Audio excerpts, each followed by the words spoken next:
help. Even when you should, especially when you should. You feel a strange pride in that, and a quiet tension underneath it.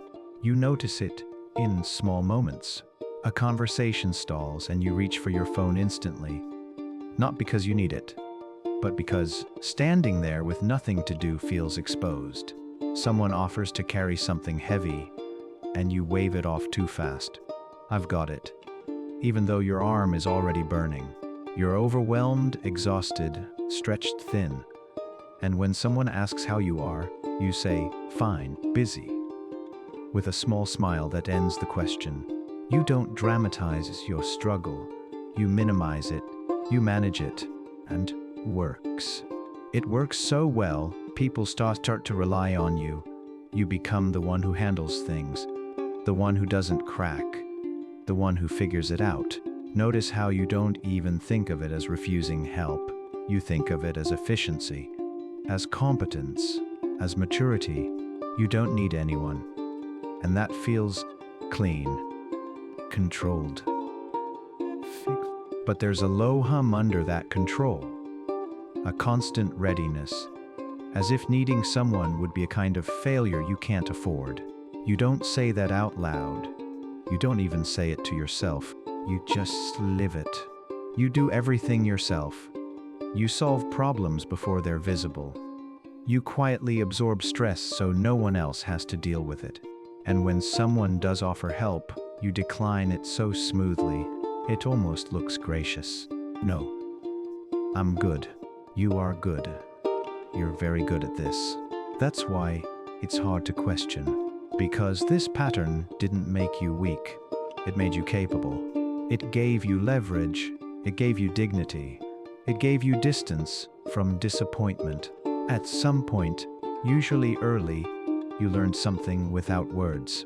That needing people meant uncertainty, delay, risk. Maybe help came inconsistently. Maybe it came with strings. Maybe it came too late. Or maybe it came with judgment, irritation, or cost. So your nervous system adapted.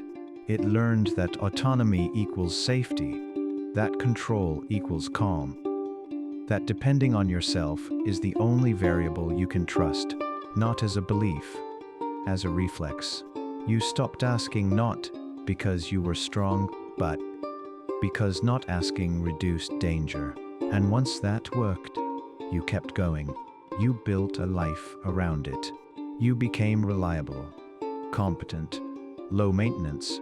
You learned how to function through discomfort without making it visible. Smiling while tired, joking while stressed, staying composed while quietly overloaded. You don't collapse, you contain, and people admire that. They call you resilient, independent, solid. They don't see the other part, the part where asking feels vaguely humiliating, where needing feels like losing position, where relying on someone else creates a subtle panic you can't quite name. You might even tell yourself you just prefer doing things alone.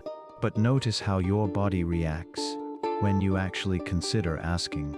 The hesitation, the calculation, the instant urge to downplay what you're dealing with. I'll figure it out. It's not a big deal. I don't want to bother them. You don't want to bother them, or you don't want to be seen needing them. There's a difference. And somewhere inside you, you already know the main question. What does refusing help protect you from? And what does it slowly cost? Because this strategy has benefits, real ones. It keeps you competent. It keeps you respected. It keeps you ahead of chaos. But it also seals something off. Over time, help stops feeling like support and starts feeling like intrusion. Care feels conditional. Closeness feels inefficient. You let people be around you, but rarely inside what's actually hard. You share updates, not weight, facts, not fear. You don't burden others with your internal state. You carry it privately, quietly. And the strange thing is, you may not even feel lonely, just slightly untouchable, as if there's a glass wall between you and relief. You notice it at night sometimes, when everything is handled, solved, contained, and there's still a tightness that doesn't go away. Or when something genuinely overwhelms you, and instead of reaching out, you go inward, you isolate, you become hyperfunctional. You might even feel irritated when others depend on you too much, while never letting yourself depend on them at all. That's the loop. Hyper-independence disguises itself, but it's really a nervous system staying ahead of disappointment. It says, if I don't need you, you can't fail me. If I handle everything, nothing can collapse. If I stay in control, I stay safe.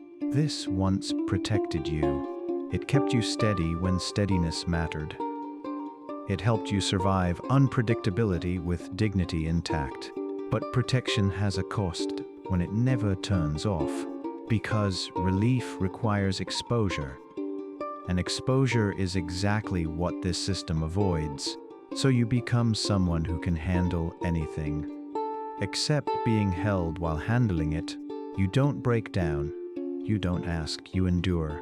And endurance slowly becomes your identity. People don't rush to support you because you don't signal need. They assume you're fine, because you always are. And part of you prefers that. No disappointment. No awkward dependence. No vulnerability you can't control. Just you, doing what you do best. Managing. The shift doesn't come as a realization. It comes as a quiet noticing. A noticing that you're always the strong one. Always the capable one. Always the last person anyone worries about. And that something essential never quite arrives. Not because others withhold it, but because there's nowhere for it to land. This isn't about changing, or fixing, or suddenly asking for help. It's about seeing the pattern clearly, seeing that your self-reliance isn't arrogance, it's adaptation. It works. It just works by narrowing the range of experiences available to you. You didn't stop asking for help because you were strong. You stopped because it once kept you safe. And now, it keeps you standing alone.